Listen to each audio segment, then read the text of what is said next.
15वीं लोकसभा के आखिरी शीतकालीन सत्र का आज आगाज होगा। सिर्फ 12 दिनों तक चलने वाले इस सत्र में 38 विधेयकों को पारित कराने की योजना है। लेकिन सबसे बड़ा सवाल यह है कि क्या संसद का ये सत्र सुचारू रूप से चल पाएगा? क्या वो तमाम विधेयक इस सत्र में पारित हो जाएंगे जो शीतकालीन सत्र में सरकार की प्राथमिकता सूची में सबसे ऊपर है? वैसे वो तमाम विधेयक पारित हो या ना हो, लेकिन संसद के इस सत्र के भी हंगामेदार रहने के पूरे आसार हैं। यूपी 2 सरकार के आखिरी शीतकालीन सत्र का आज आगाज होगा। संसद के इस सत्र की अवधि 20 दिसंबर तक है। इस दौरान महज 12 दिन ही कामकाजी होंगे। सबसे दिलचस्प तो ये है कि संसद के इस संक्षिप्त सत्र में 38 विधेयकों को पारित कराने की योजना है, जिनमें न्यायिक नियुक्ति बिल, महिला आरक्षण बिल, सरकारी नौकरियों में अनुसूचित जाति जनजाति को आरक्षण बिल, सांप्रदायिक हिंसा बिल, न्यायिक मानक और उत्तरदायित्व बिल, लोकपाल और लोकायुक्त बिल, प्रत्यक्ष कर संहिता बिल, पंचायती राज में महिलाओं के आरक्षण से जुड़ा संविधान संशोधन बिल, बीमा कानून बिल और प्रत्यक्ष कर संहिता बिल। इन विधेयकों के अलावा कई ऐसे मुद्दे भी हैं जिन पर बहस मुबाहिसे की संभावना है, जिसके संकेत सत्ता पक्ष की ओर से पहले ही दिए जा चुके हैं। अभी कई इशू उठेगा।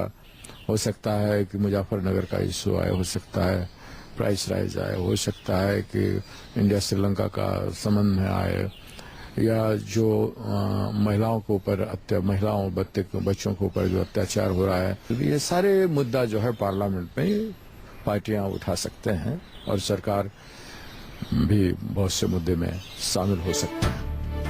जाहिर है शीतकालीन सत्र में गुजरात जासूसी कांड का मुद्दा छेड़कर सत्ता पक्ष एक तीर से दो निशाना साधने की फिराक में है। इस मुद्दे पर एक तरफ जहां कांग्रेस बीजेपी के प्रधानमंत्री उम्मीदवार नरेंद्र मोदी पर हमला बोलेगी, वहीं दूसरी तरफ मोदी के नाम पर बीजेपी से बिदकने वाले विपक्षी दलों को भी अपने पाले में लाने की कोशिश करेगी। लेकिन शीतकालीन सत्र के दौरान ही 8 दिसंबर को 5 राज्यों के विधानसभा चुनावों के नतीजे आएंगे। इसी बीच मतदान बाद अनुमानों के मुताबिक मिजोरम छोड़कर मध्य प्रदेश, छत्तीसगढ़, राजस्थान और दिल्ली बीजेपी के खाते में जाते दिख रहे हैं। लिहाजा बीजेपी को इस संभावित चुनावी नतीजे में ही शीतकालीन सत्र का नजर आ रहा है। I think much of the color of this parliament would be determined by the outcome of the election counting on the 8th of December. फिलहाल चुनावी नतीजे आने से पहले ही संसद की 2 दिन की कार्रवाई चलेगी, लेकिन सत्र के पहले दिन यानी गुरुवार को दिवंगत सांसदों को श्रद्धांजलि देने के बाद संसद की कार्रवाई स्थगित की जा सकती है।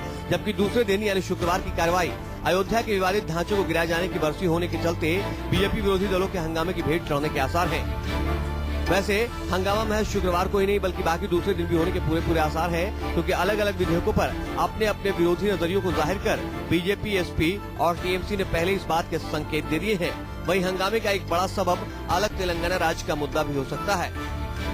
हालांकि बीते सोमवार को संसदीय कार्य मंत्री और मंगलवार को लोकसभा के स्पीकर ने सर्वदलीय बैठक बुलाकर संभावित हंगामे को टालने की कवायद की, लेकिन यह कवायद संसद की कार्रवाई के दौरान कितना कारगर होगा कहना मुश्किल है। बहरहाल सर्दी के इस मौसम में 15वीं लोकसभा के आखिरी शीतकालीन सत्र की गर्मागर्म बहस की मेजबानी के लिए देश की सबसे बड़ी पंचायत पूरी तरह से तैयार है। इंतजार आज के आगाज का है।